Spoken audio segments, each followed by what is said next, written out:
Bienvenidos a Voto Informado 2016, iniciativa académica y democrática de la Facultad de Ciencias Políticas y Sociales de la Universidad Nacional Autónoma de México, a través del Centro de Estudios de Opinión Pública y con la producción de TV UNAM. Aquí, líderes políticos nacionales y otros actores relevantes dan respuesta a sus preguntas para emitir un voto informado. Este ejercicio plural tiene el propósito de escuchar la opinión de los líderes políticos que participan en las elecciones de junio próximo en nuestro país. Damos la bienvenida a Lorenzo Córdoba Vianello, consejero presidente del Instituto Nacional Electoral. ¿Qué tal? ¿Cómo están? Encantado de estar con ustedes. Un placer de estar aquí en mi casa en TV UNAM. Gracias de veras por la invitación. Muchas gracias. La mecánica establecida para este programa contempla las preguntas elaboradas por un comité académico y que serán realizadas por nuestros compañeros de manera directa, para lo cual nuestro invitado tendrá un máximo de 2 minutos para responder. Una vez concluido este tiempo, continuaremos con la siguiente pregunta. Hola, bienvenido. ¿Cómo estás? Emilio Jiménez, estudiante de Administración Pública. ¿Qué tal? Quiero preguntarle, ¿considera usted que existe una crisis de confianza entre las y los ciudadanos y el sistema político? Sí, sin duda. Existe una crisis de confianza, pero no nada más en relación con el sistema político, sino existe una crisis de confianza generalizada, incluso me atrevería a decir en el ámbito del tejido social. Hace un par de años, el Instituto Nacional Electoral, entonces IFE todavía, junto con varias instituciones académicas, realizó una de las encuestas más relevantes en términos de cultura política, el así llamado Informe País, en donde se trascendió lo que había venido ocurriendo en ejercicios similares hasta ese momento. Es decir, no le preguntamos a los ciudadanos qué opinaban de las instituciones, de los partidos políticos, de la política o de la democracia, cosa que reiteradamente han hecho estudios de esta naturaleza. En el Informe País nos fuimos a un plano, preguntamos eso también, pero nos fuimos a un plano distinto, al plano de las relaciones interpersonales. Y hay cifras que son muy alarmantes. No solamente por lo que tiene que ver con la percepción de las leyes, del cumplimiento de estas, de la rendición de cuentas, sino en el tema de la confianza que tú me preguntabas. El dato más grave, digamos, en ese sentido, es que el 72% de los ciudadanos, de las y los ciudadanos, consideran que no puede confiarse en nadie fuera del círculo familiar. Esto es, tenemos un tejido social sumamente erosionado, o de plano inexistente. Y esto explica, es el sustrato que explica cómo, digamos, la vida pública, la vida democrática, está sufriendo un tema de déficit de confianza. Y por supuesto esto afecta el funcionamiento de la democracia. El tejido social es la base sobre la cual se construye toda la institucionalidad democrática y se recrea la vida pública. Entonces, tenemos un tema, tenemos un problema, y esto no vamos a poder resolverlo solamente en las elecciones, con las elecciones, sino tenemos que apostar a políticas de muy largo aliento para poder atenderlo. Gracias. Aarón Sánchez, cuarto semestre de Administración Pública. Aarón, un gusto. ¿Cuál cree es el principal riesgo que enfrenta hoy la democracia en México? Probablemente el descontento con la misma democracia. Si tú atiendes a encuestas, vuelvo al punto, como por ejemplo la del Latinobarómetro, que nos permite una visión comparativa en América Latina, porque es una encuesta que se levanta en 18 países y que tiene la enorme virtud de llevar ya 15 años realizándose periódicamente, anualmente, lo que nos permite construir líneas de tiempo y comparar cómo van avanzando la opinión de los ciudadanos en los distintos países, no solamente entre sí, sino también a lo largo del tiempo. Bueno, Latinobarómetro señala que la media a nivel continental, a nivel latinoamericano, de satisfacción con la democracia es del orden de 37%. Bueno, México ahora ya lamentablemente se convirtió el país de toda América Latina, de estos 18 países, en donde la satisfacción con la democracia es la más baja de toda la región. Apenas 19% de los ciudadanos mexicanos se dicen satisfechos con la democracia. Esto podría parecer meramente anecdótico, pero es realmente grave. Y es grave porque al final del día lo que estamos viendo es que a pesar, digamos, estamos viendo una paradoja. Ningún país de América Latina en los últimos 20, 25 años, en los últimos 5 lustros, le ha invertido tanto y no hablo solamente de una inversión material, sino también una inversión política en términos de recursos humanos, a la construcción, digamos, de reglas, de instituciones que nos permitan la convivencia democrática. Por un lado, somos los que más les hemos invertido, y por otro lado, somos el país en donde la insatisfacción con la democracia es más alta. Yo creo que no es el único problema. Por supuesto, el medio ambiente en el que la democracia tiene que recrearse es un medio ambiente social, político, económico muy complejo. Los grandes problemas estructurales que tenemos entre nosotros, como son la pobreza, la desigualdad, la corrupción, la impunidad que fomenta la primera, la inseguridad, entre otros, son grandes problemas nacionales que están afectando la credibilidad de la democracia. Gracias. Carla Cuellar, estudiante de Ciencia Política en la UNAM. Muchas gracias. ¿Cuál considera usted que es el principal reto del INE ante los comicios del 2016? Creo que el principal desafío es instrumentar o actuar con un aprendizaje institucional respecto de los procesos que le antecedieron. Déjame decirlo así. El principal desafío es no ver a 2016 como una elección en sí misma, sino como parte de una etapa de evolución de nuestro proceso democrático y de nuestra institucionalidad electoral. Las elecciones de 2016 se están realizando al amparo de la profunda reforma electoral de 2014. Las elecciones de 2015 fueron la primera prueba del ácido de esas reglas, de la nueva institucionalidad derivada de esa reforma. Y las elecciones de 2016 tienen que verse no como un punto y aparte, sino como un punto y seguido, en el entendido de que las elecciones de 2018 serán, digámoslo así, las elecciones que cerrarán el ciclo o el primer ciclo de estas reglas. Desde ese punto de vista, el principal desafío para el INE ha sido enfrentar las elecciones de 2016 aprendiendo de la primera prueba o del primer momento de instrumentación de la reforma de 2014, que son las elecciones de 2015. Aprender o identificar lo que se hizo bien para reforzarlo, y aprender de los errores o de las áreas de oportunidad, como suele decirse, que nos dejó la primera experiencia del nuevo Sistema Nacional de Elecciones. Creo que eso nos ha colocado en la circunstancia, por ejemplo, no es lo único, pero por ejemplo, de tener una presencia mucho más intensa en el ámbito local de lo que no tuvimos el año pasado. No solamente para generar un conjunto de reglas que estandarice y homogeneice las contiendas electorales, los criterios, los procedimientos que se utilizan, sino también para acompañar a los organismos públicos locales electorales, por un lado para blindarlos frente a injerencias indebidas, pero por otro lado también para vigilarlos y poder eventualmente tomar decisiones que nos permitan reorientar los procesos electorales si fuera necesario. Muchas gracias. Paulina Villaseñor, egresada de Ciencias Políticas de la UNAM. Qué gusto. Mi pregunta es, ¿qué está haciendo el INE para reducir el abstencionismo electoral? El tema del abstencionismo es un tema que aqueja todas las elecciones. Yo creo que en este año, de las 14 elecciones que se llevarán a cabo, una inédita, la de la Ciudad de México, la de la Asamblea Constituyente de la Ciudad de México, y las otras, digamos, elecciones para renovar poderes locales, tienen un atractivo particular. En 12 de ellas se van a renovar gubernaturas, y esto siempre suele, digamos, no solamente aumentar la temperatura de la contienda política, intensificar el debate público, sino también genera un atractivo particular para la ciudadanía. Sin embargo, creo que no podemos conformarnos con eso. El tema del abstencionismo, afortunadamente, el año pasado logró revertirse si se le comparan las elecciones intermedias para renovar la Cámara de Diputados de 2015 con lo que ocurrió en 2009 y en 2003. El abstencionismo pasó, es decir, elecciones intermedias también, el abstencionismo pasó de 41% en la primera de estas, en 2003, a un 44% en 2009, a un 48% en 2015.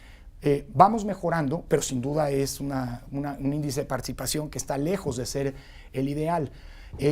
Yo creo que el INE tiene una responsabilidad, no solamente en este sentido, no solamente tratando, digámoslo así, de reivindicar el hecho de que el voto sirve, de que el voto empodera a los propios ciudadanos, aunque no es el único responsable del abstencionismo. Los partidos políticos y el tipo de campañas que se despliegan pues son fundamentales, digámoslo así, para tratar de acercar a la gente a la propia contienda electoral, a participar en la contienda electoral.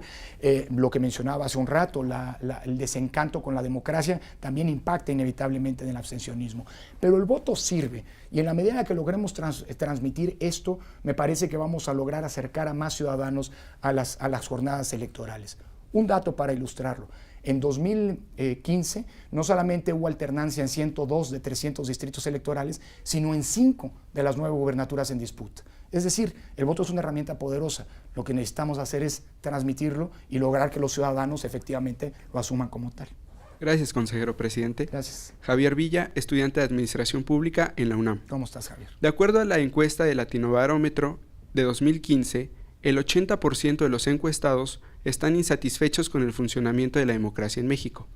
¿Qué está haciendo el INE para cambiar esta percepción? Es más, lo acababa de mencionar, solo 19% de los ciudadanos mexicanos, de acuerdo con Latinobarómetro 2015, están conformes con o satisfechos con la democracia.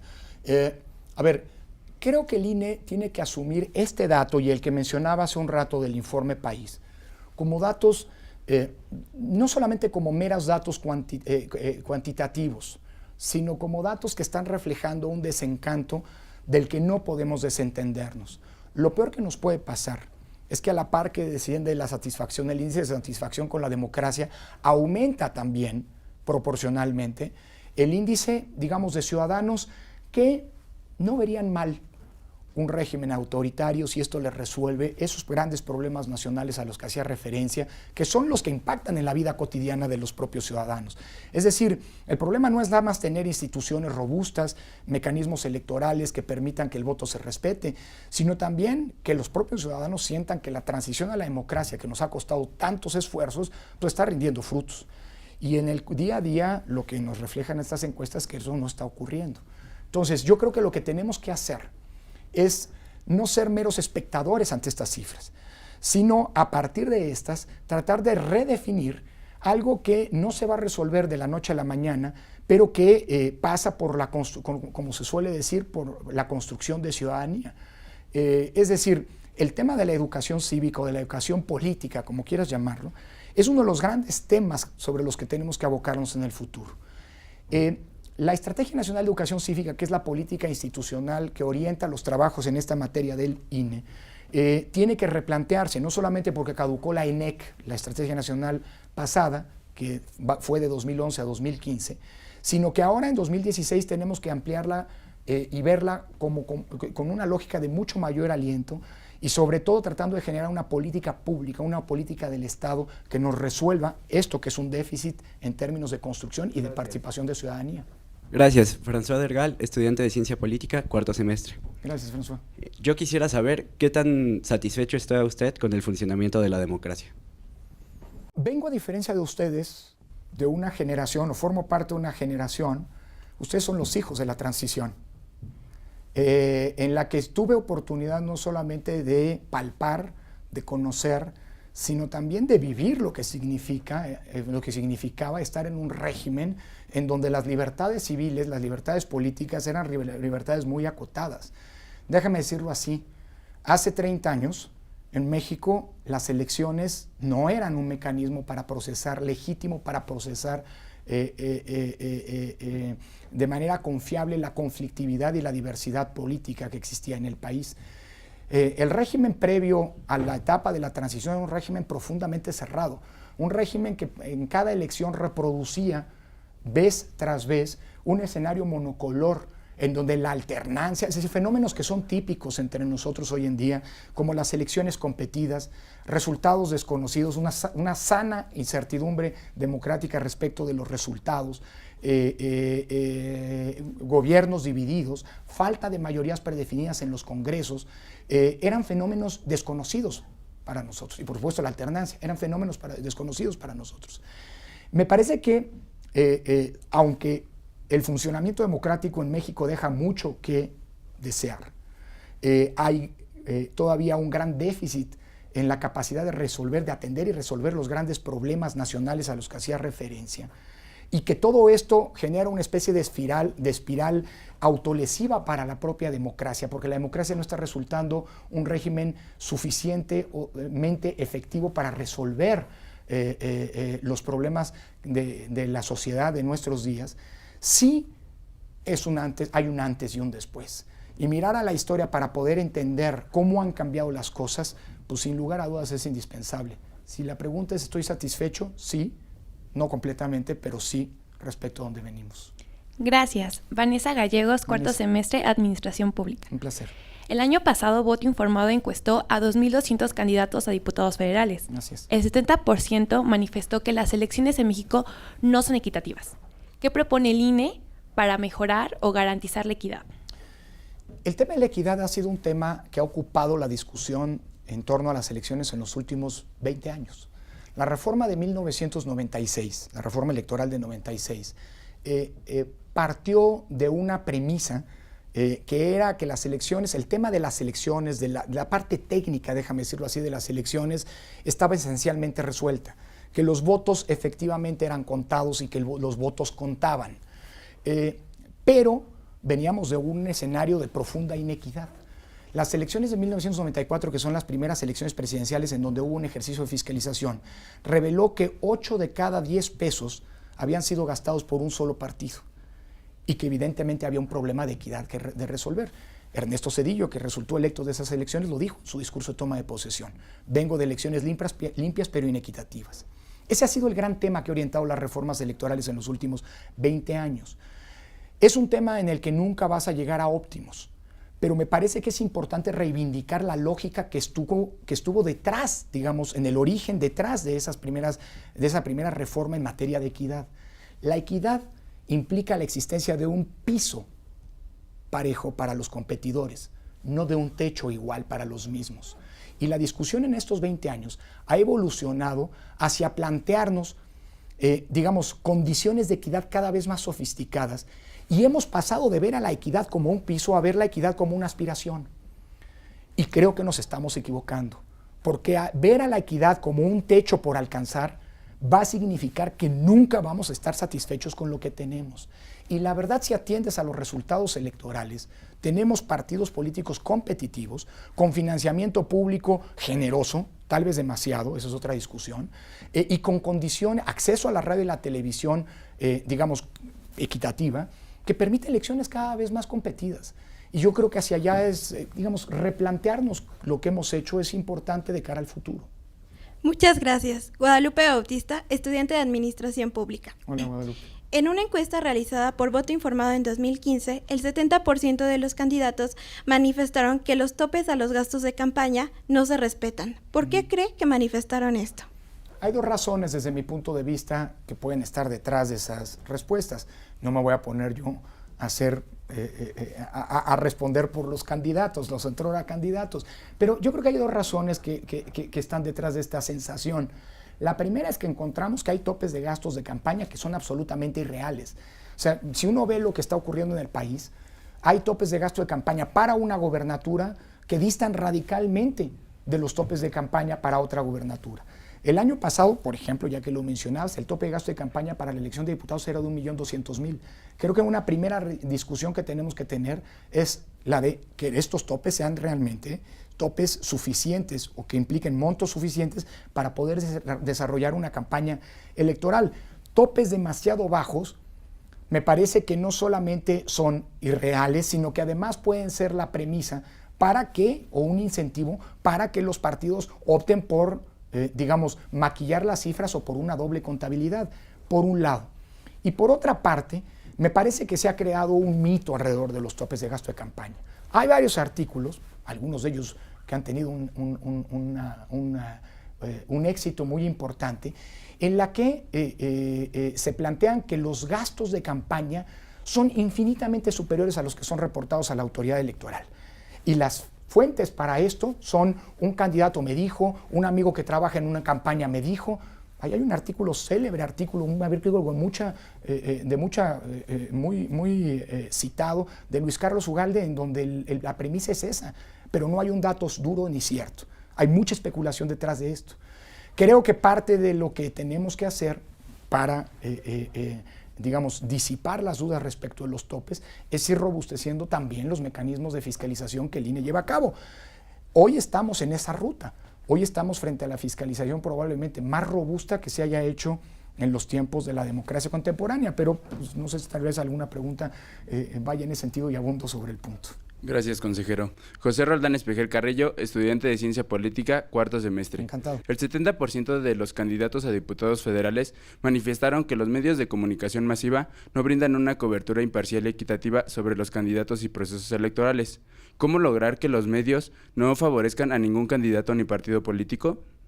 Sin el ánimo de confrontarme con partidos ni candidatos, porque no es el rol de la autoridad electoral, también hay que decirlo con toda franqueza, que en la discusión pública hay muchas cifras, como por ejemplo esta de los topes y demás, que era la pregunta previa, que se toman muy a la ligera y que parten, digámoslo así, orientan un debate público poco informado.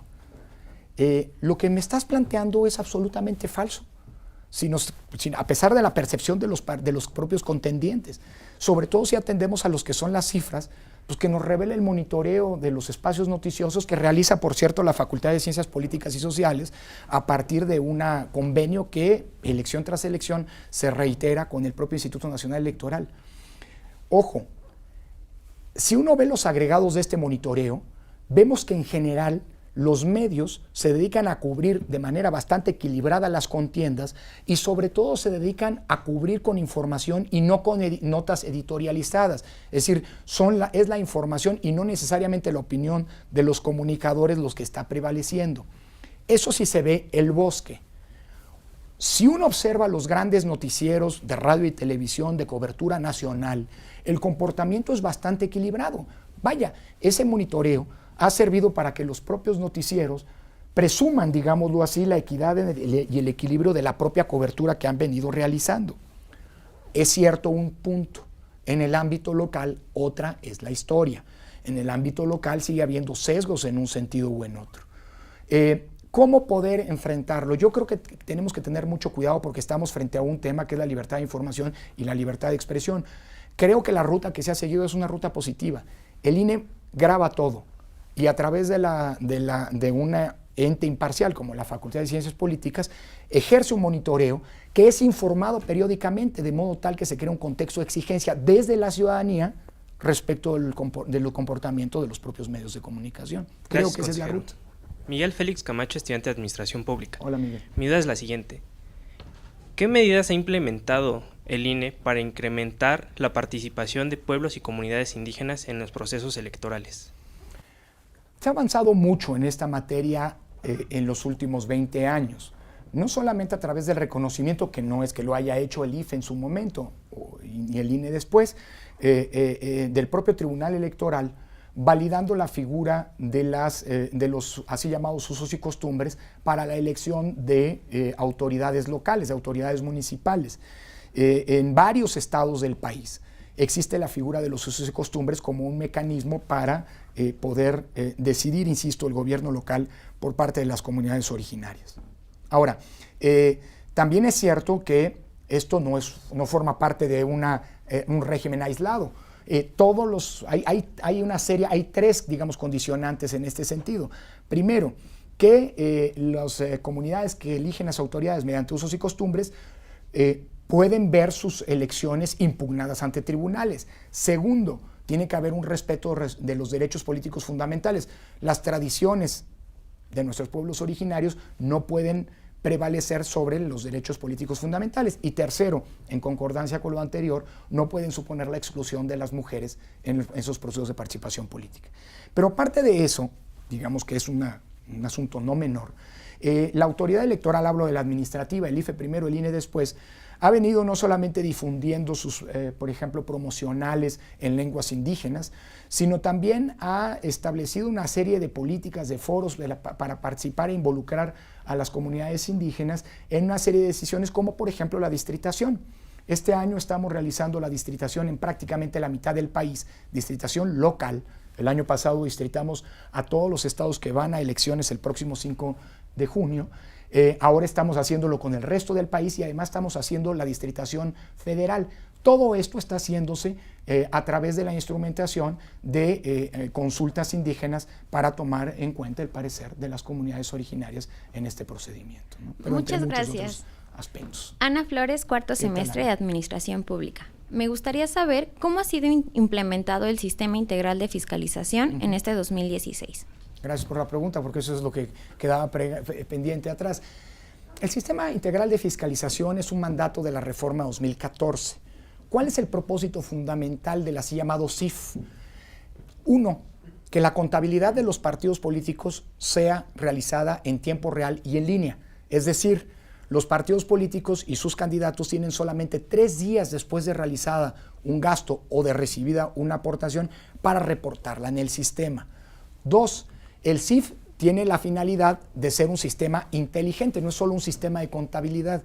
Es un sistema que pretende interactuar con otros sistemas. Por ejemplo, el INE monitorea todos los espectaculares que encuentra desplegados durante las campañas electorales a lo largo y ancho del país. Cada espectacular, por espectacular entendemos no solamente los anuncios, la propaganda fija, sino eventualmente la que está en los camiones, mantas, pintas, bardas, etc. Todo eso se fotografía y se georreferencia y se integra a una base de datos. Además, los partidos políticos tienen que presentarle al INE un aviso de contrataciones. Todas las contrataciones que realicen se tienen que reportar al propio instituto. Además, hay un sistema que registra a todos los proveedores. Un partido no puede contratar nada con un proveedor que no esté registrado en este sistema. Y además el INE, como ustedes saben, tiene la posibilidad de trascender los secretos bancario, fiduciario y fiscal. Toda esta información se compulsa. ¿Cuál es el problema que hoy estamos teniendo? Porque, por cierto, el SIF este sistema operó el año pasado, pero hoy es mucho más robusto. Estamos en una nueva versión del sistema para estas campañas. ¿Cuál es el problema que estamos identificando? Que los candidatos no están reportando. Hasta la semana pasada, el 67% de los candidatos, de los más de 3,000, de casi 4,000 candidatos, no habían reportado, perdón, de 5,000 candidatos no habían reportado ni una sola operación.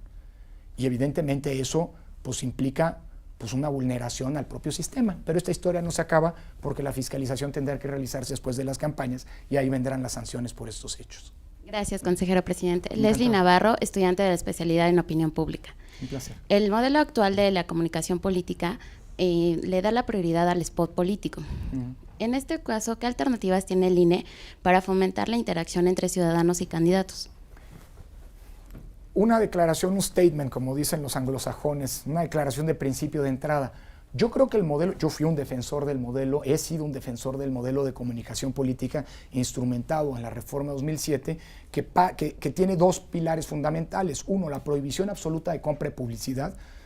Por cierto, ustedes, hijos de la transición, como lo decía, no se dejen engañar con esta lógica de que esto vulnera la libertad de expresión, ni mucho menos. Es esta premisa, la prohibición de compra y publicidad para partidos, en radio y televisión, para partidos y candidatos, e incluso para terceros, opera en prácticamente todas las democracias europeas.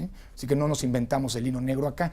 1. Y 2, el uso de los tiempos del Estado para que los partidos políticos puedan presentar su oferta ante la ciudadanía a través de la radio y la televisión. Creo, sin embargo, a pesar de ser un defensor del modelo y de la pertinencia del modelo, porque además nos resuelve uno de los problemas típicos de todas las democracias contemporáneas, que es esa conflictiva relación entre elecciones, dinero y medios de comunicación. Sin embargo, creo que el modelo ha apostado por un uso de los tiempos que no es el más racional, que no es el más enriquecedor para el debate público, que es el modelo que es el uso de la totalidad de los tiempos del Estado a través de spots de 30 segundos. Y aunque hay una discusión larga, recuerdo con Sergio Sarmiento haber discutido, él sostenía que en 30 segundos sí se puede poner la oferta política de un partido, de un candidato de cara a la ciudadanía. Yo decía que en 30 segundos apuestas por el jingle, el spot, la frase hecha o la cara del candidato. Y que esto no enriquece el debate público, o peor todavía, por la confrontación y la denostación del adversario. Yo creo que los spots deben prevalecer, pero no en los montos que hoy tienen. Esto implica una reforma profunda al modelo que apueste por la concentración del tiempo para propiciar más debate y más discusión. Por lo pronto, bienvenidos los debates más allá de los tiempos oficiales. Gracias. Carlos González, estudiante de Administración Pública. ¿Cuáles son los principales retos que tienen de fiscalización en cuanto a los recursos otorgados a los candidatos? Continúo con la exposición, con el tema de fiscalización. Yo creo que el principal desafío es que el sistema funcione. Porque si ustedes observan cuáles han sido las impugnaciones en los últimos postelectorales, en las últimas elecciones, todas o prácticamente todas tienen que ver con el dinero. Todas las demás impugnaciones, que si se manipulan los votos, que si los sistemas informáticos alteran la votación, todo eso se caen por su propio peso. Hace 10 años el PREP fue impugnado diciendo que se habían alterado ahí las cifras. Hoy el PREP presenta, además de los agregados de los votos, de la votación, también las imágenes de las actas, con lo que se desmontan todas estas impugnaciones. Las impugnaciones hoy están centradas en la compra de los votos, en el uso excesivo de recursos, etcétera. Es decir, tiene que ver con el dinero. Por eso la fiscalización hoy es uno de los mecanismos de arbitraje más importantes de los que dispone el Instituto Nacional Electoral. Sin embargo, esto implica, como decía hace un momento, pues que los propios partidos cumplan con sus responsabilidades. Y ha habido una serie de decisiones del Tribunal Electoral que han sido, me parece, utilizadas por los partidos para no reportar los ingresos y los gastos que están recibiendo y realizando. Y esto va a complicar la tarea de fiscalización del instituto. ¿Cuál es el desafío que tenemos? Que esto no se convierta en un incentivo perverso. Porque, déjeme decirlo así, cuando estábamos construyendo las reglas de fiscalización y teníamos que ver cuánto tiempo le íbamos a dar a los partidos para que reportaran en ese sistema, en el CIF, en el Sistema Integral de Fiscalización, todas sus operaciones, los partidos pedían 5 días, por ejemplo, y un responsable, un interlocutor del Banco de México nos dijo, no más de 3 días, porque más de 3 días abre la puerta a la doble contabilidad. Por eso quedaron 3 días. Pero si no reportan los partidos en esos 3 días, una de dos, o son omisos por descuido, o son omisos porque están truqueando las cifras, y eso hay que evitarlo.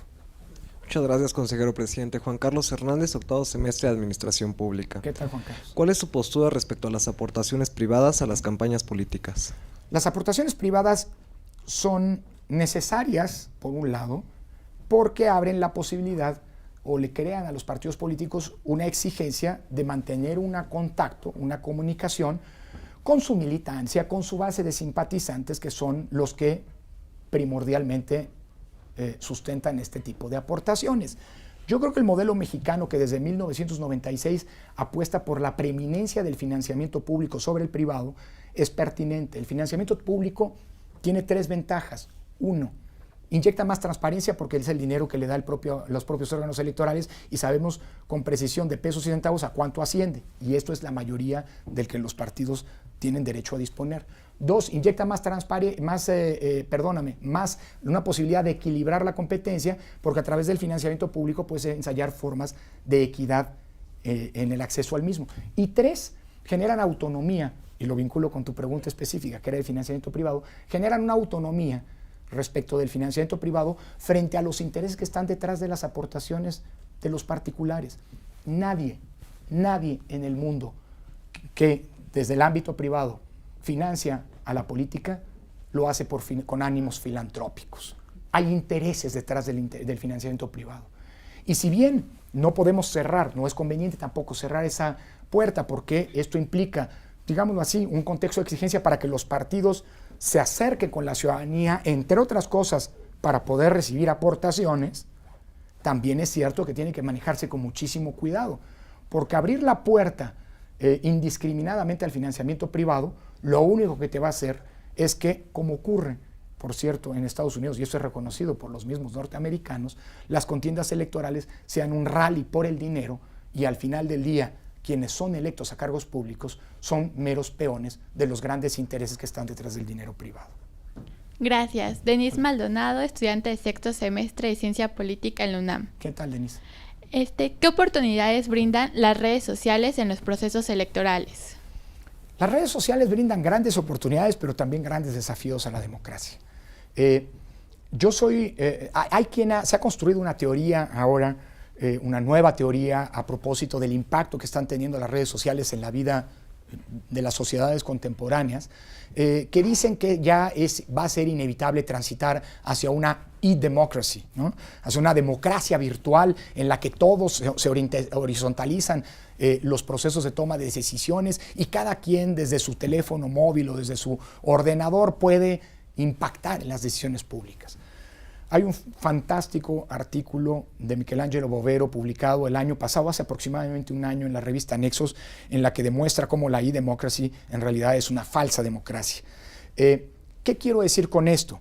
Que las redes sociales no deben ser vistas como una etapa, olvídate de provechosa, sino como una etapa inevitable, digámoslo así, en la evolución democrática. Pues no, y hay que asumirlo.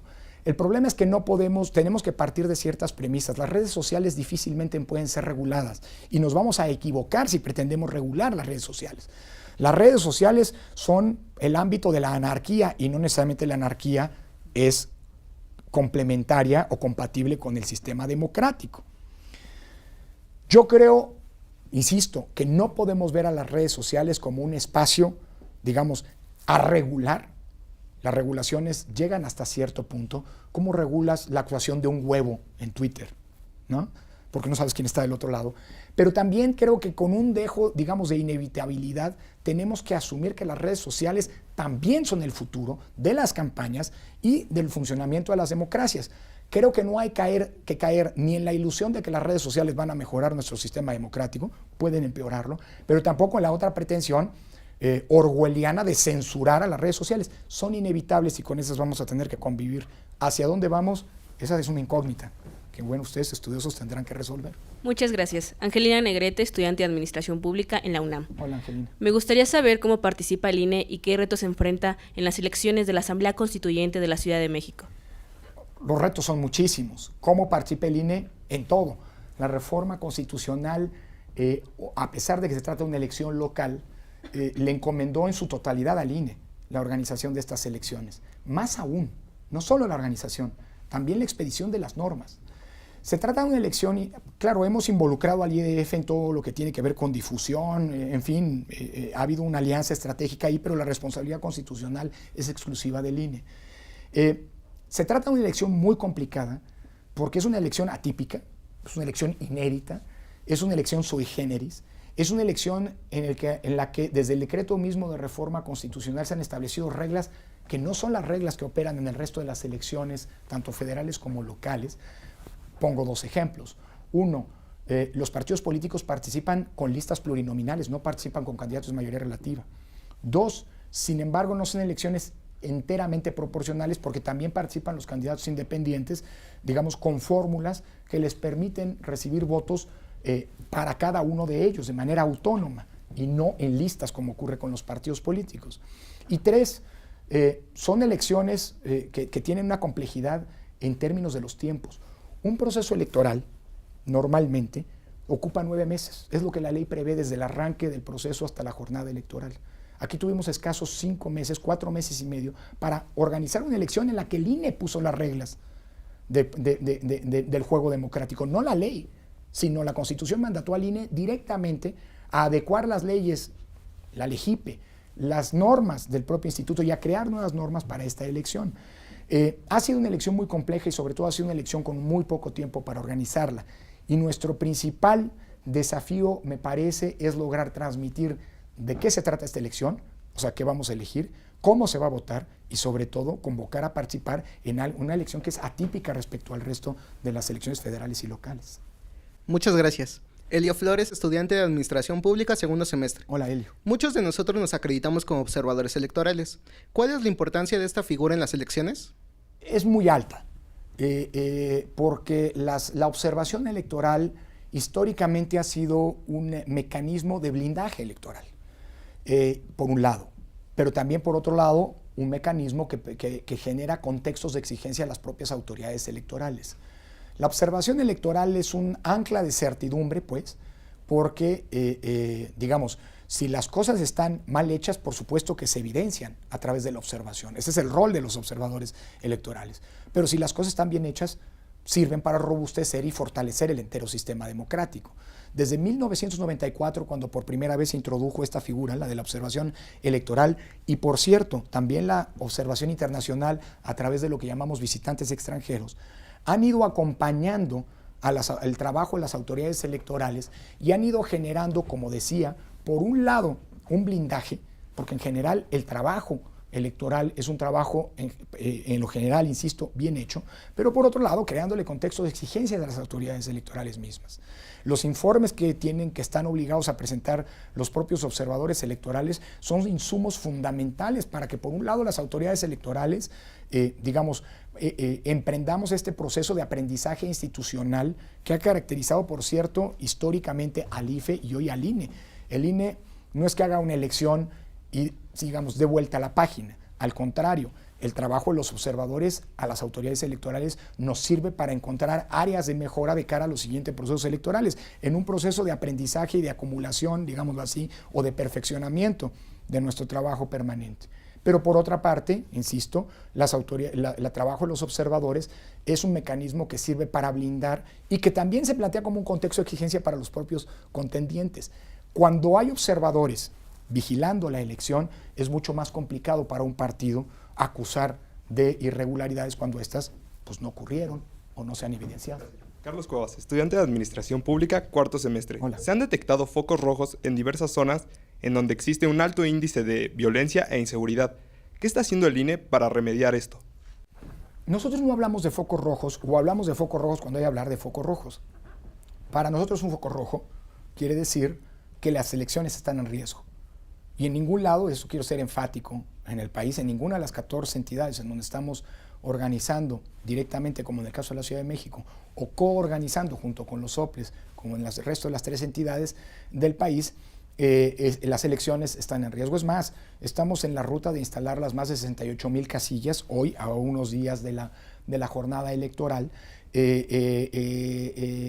sin que los distintos factores que sin duda nos generan atención, entre ellos la inseguridad, pero no es el único, esté impidiendo, digámoslo así, o esté hoy colocándonos en la ruta de que alguna casilla no se instale. El INE tiene que estar atento siempre en su trabajo de organización electoral a un sinnúmero de factores. A nosotros nos preocupan permanentemente la migración, en donde hay migración, en donde hay pueblos que se han vaciado por distintas circunstancias. Colocar casillas se nos vuelve mucho más complicado. La conflictividad social, piensa por ejemplo el año pasado en Guerrero, Oaxaca, Chiapas, Michoacán, pues es un factor que nos preocupa, que nos preocupa y nos ocupa. La inseguridad también, pero la inseguridad no ha impedido que las elecciones estén avanzando. Hoy,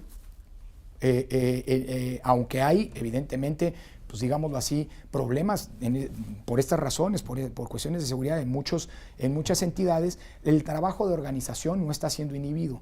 Y esto es porque hemos logrado desde el año pasado construir lo que hemos denominado un orden democrático. El INE no es responsable, respondiendo directamente a tu pregunta, de los temas de seguridad. Eso le corresponde a las instancias de seguridad del Estado. Pero el INE tampoco es un ente, somos autónomos, pero no autistas, y nos entendemos como no autárquicos, nos entendemos como parte del Estado. Por eso la comunicación con las instancias de seguridad ha sido fundamental en la construcción de ese orden democrático y hoy está funcionando. Gracias. Ulises Sánchez, egresado de la Facultad de Economía. Mi pregunta es la siguiente. ¿Qué está realizando el INE para evitar que recursos de procedencia ilícita sean utilizados en campañas electorales? Lo vinculo con el punto anterior. El INE no es responsable, por ejemplo, de las cuestiones de inseguridad y no es el único responsable, en consecuencia, de que dinero ilícito, que el dinero ilícito puede ser ilícito porque se violan las prohibiciones establecidas en la propia legislación. En México empresas no pueden hacer aportaciones a los partidos políticos, hay topes de aportaciones, los entes públicos no pueden financiar la política, etcétera, etcétera, pero también puede ser ilícitos porque son de proveniencia ilícita. O sea, puede haber fuentes ilícitas, pero que rebasan, por ejemplo, topes y en consecuencia estamos frente a una irregularidad, o fuentes ilícitas como, por ejemplo, el crimen organizado o algunas de estas que mencionaba. El INE es responsable de auditar a los partidos políticos, de fiscalizarlos. Pero, vuelvo al punto, no somos un ente aislado del resto somos un ente del Estado, somos autónomos, pero somos parte del Estado. Y por lo tanto la comunicación, por ejemplo, con la Unidad de Inteligencia Financiera, con la Procuraduría General de la República, con la Unidad de Lavado de Dinero, es fundamental. Cuando nosotros detectamos, por ejemplo, que hay aportación a una campaña que viene de una cuenta que ha sido boletinada por la unidad de lavado de dinero, pues entonces nosotros mismos hacemos del conocimiento esa transferencia pues de las instancias competentes.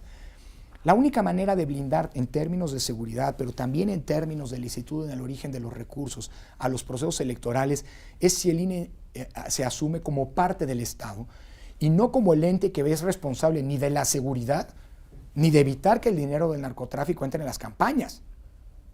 Esa es una responsabilidad del Estado y el INE es parte del Estado. La clave está en la colaboración y la coordinación fluida de la autoridad electoral con las instancias responsables, digamos, de prevenir procesos ilícitos, ¿no? Gracias. Ulises Rentería, Administración Pública en la Facultad de Ciencias Políticas y Sociales de la UNAM. ¿Qué impacto tienen las candidaturas independientes en la vida política del país? Tienen un impacto y una relevancia, pero creo que es muy importante que como sociedad no las sobredimensionemos.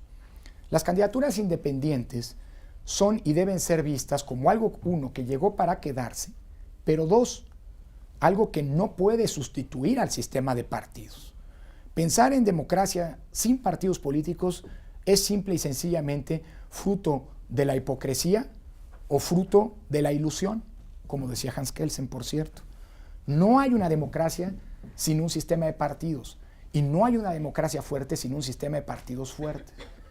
Las candidaturas independientes tienen que ser vistas, dado que es una figura que llegó para quedarse y qué bueno que así sea, tienen que ser vistas como mecanismos o como instituciones subsidiarias, complementarias de un sistema de partidos.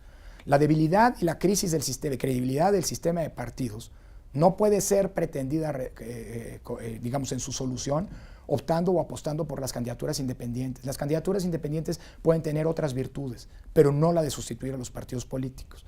Ahora, las candidaturas independientes para bien en México se han demostrado como una vía, como una ruta posible, alternativa a los partidos para acceder al poder público. Piensa en el 2015. En el 2015, en todos los cargos de elección popular en disputa, hubo al menos un candidato independiente que contendió, y en todos esos cargos hubo al menos un candidato independiente que ganó: gobernador, diputados locales, diputado federal, alcaldías. Pero yo creo que lo más importante es que no sobredimensionemos a las candidaturas independientes. No sé si han visto en el debate de la Ciudad de México, en donde hay candidatos independientes, ahora ya se habla de candidatos independientes de a de veras y candidatos independientes corporativos, lo cual es un absurdo. Es decir, creo que no podemos pretender dividir, que ese es el principal problema, por cierto, de las candidaturas independientes. La posibilidad, digamos, de la demagogia detrás de ellos que divide el mundo entre ciudadanos y políticos, entre buenos y malos. Gracias. Y hay que tener cuidado con ello. Gracias. Sandra Maldonado, Estudios Latinoamericanos, segundo semestre de la UNAM. Encantado. Recientemente han existido discrepancias entre las resoluciones del Tribunal Federal Electoral y el INE. ¿Cuál es su opinión al respecto? Yo creo que en una democracia las sentencias se acatan, pero se discuten.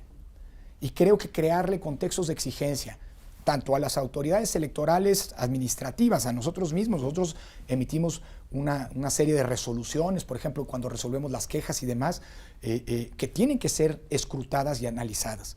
En el año pasado hubo una serie de polémicas respecto, por ejemplo, del Partido Verde y demás, que me parece que fue un debate público muy poco informado, muy cargado, digámoslo así, de estridencia y de sensaciones y no de datos objetivos. Y lo mismo pasa con las sentencias del Tribunal Electoral. En democracia, insisto, las decisiones se acatan, las resoluciones se acatan, pero se discuten. Y creo que eso es lo que ha venido ocurriendo.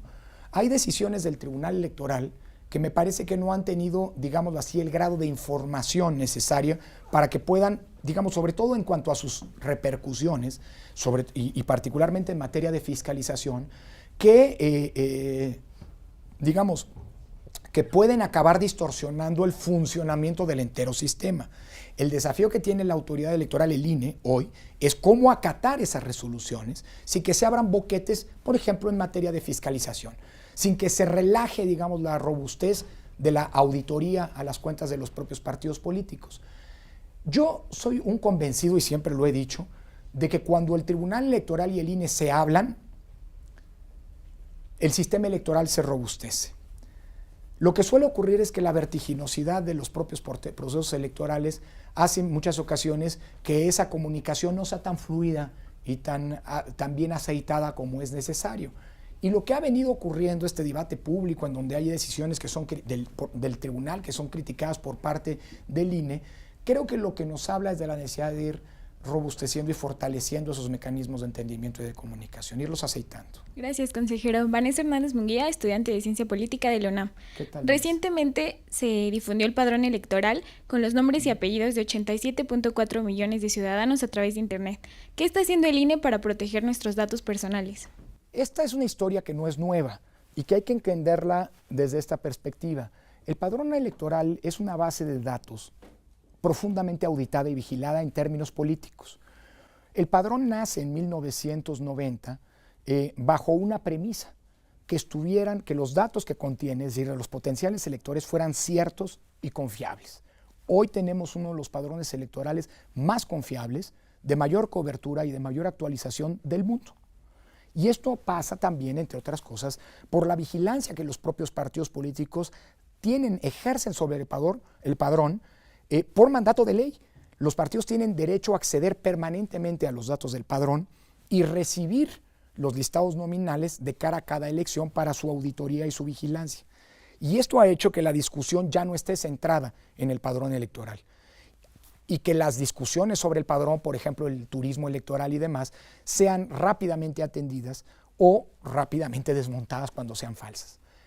Sin embargo, a pesar de que el INE es el depositario de la base de datos más grande, incluso de biométricos, de la base de datos más grande que existe en el país, la más confiable y la de mayor cobertura, como mencionaba.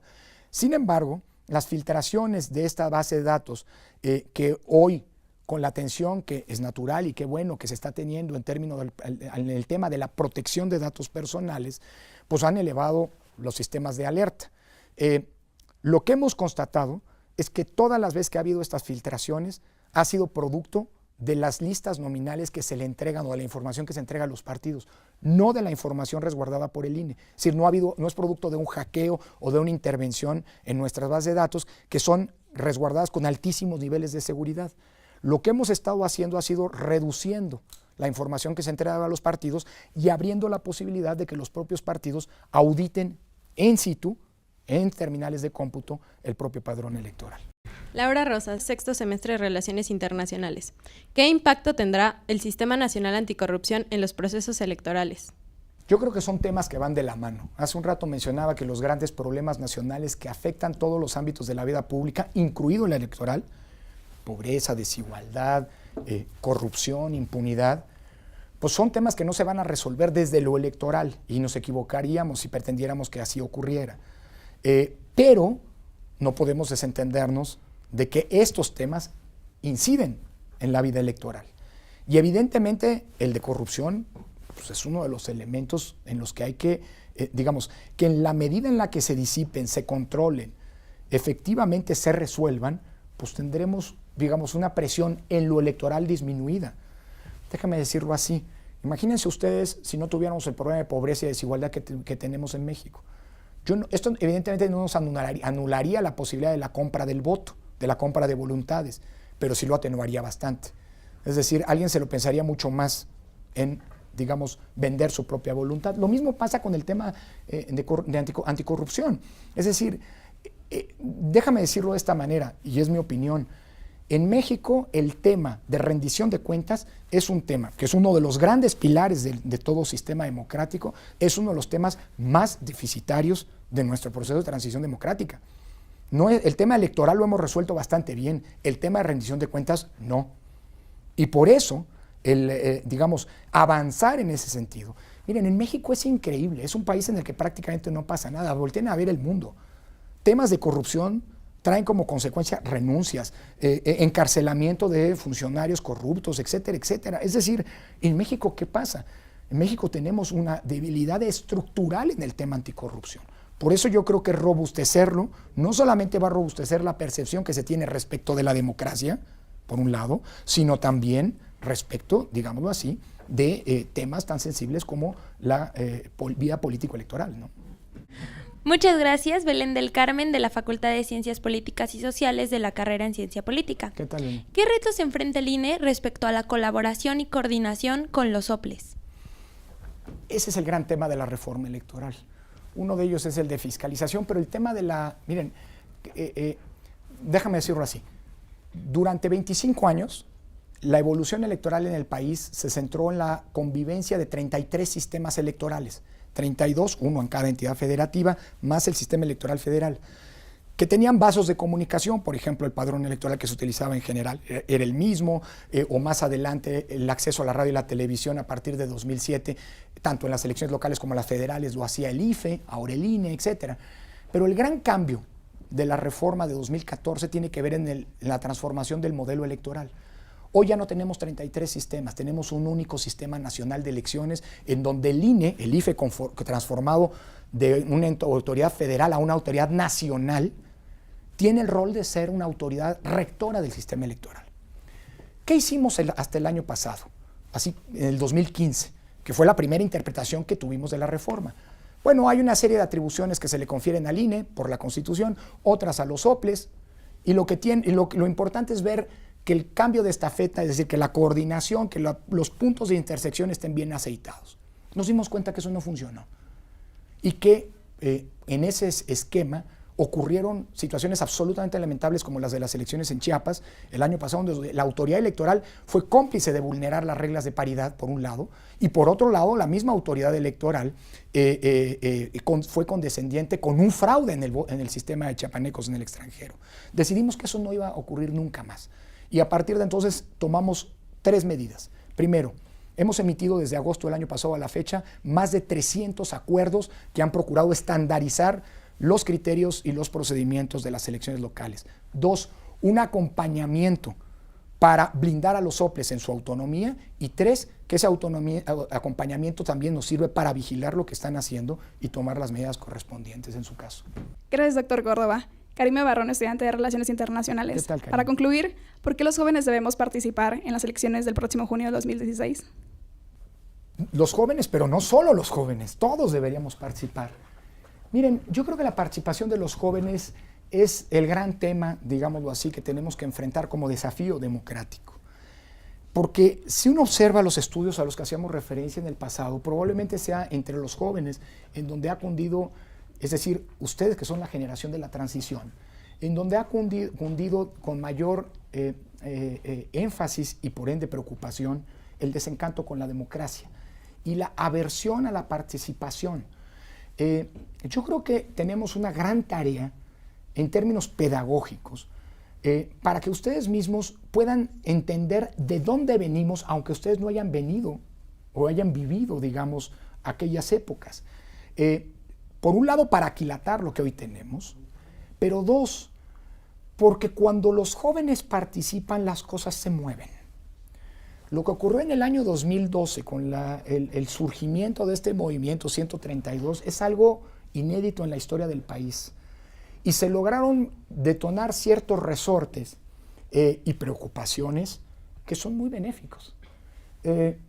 Digámoslo así, no solamente hablo de la pirámide poblacional y por lo tanto de la cantidad de jóvenes que cada vez más, digámoslo así, son el componente decisorio en el ámbito de la estructura de nuestra sociedad y de nuestra ciudadanía, sino porque, digamos, la facilidad de impactar en estos nuevos mecanismos de comunicación que no son exclusivos, pero que son utilizados de manera fundamental por ustedes, redes sociales, entre otros, me parece que pueden acabar haciendo la diferencia.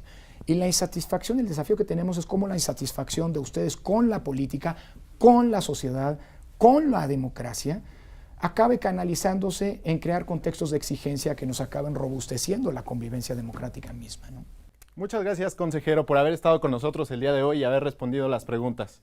Gracias a ustedes, es un placer participar en ejercicios como este, no solamente porque soy un universitario en su casa, sino además porque me parece que desde el año pasado la Facultad de Ciencias Políticas y la universidad en general han logrado crear un espacio que creo que es prototípico en términos de la discusión pública y de la generación de contextos de exigencia para partidos, para autoridades, pero también para que los ciudadanos se informen y participen en las elecciones de manera mucho más intensa, pero sobre todo informada. Gracias de veras a todos ustedes por la acogida y por la oportunidad de dialogar con ustedes el día de hoy.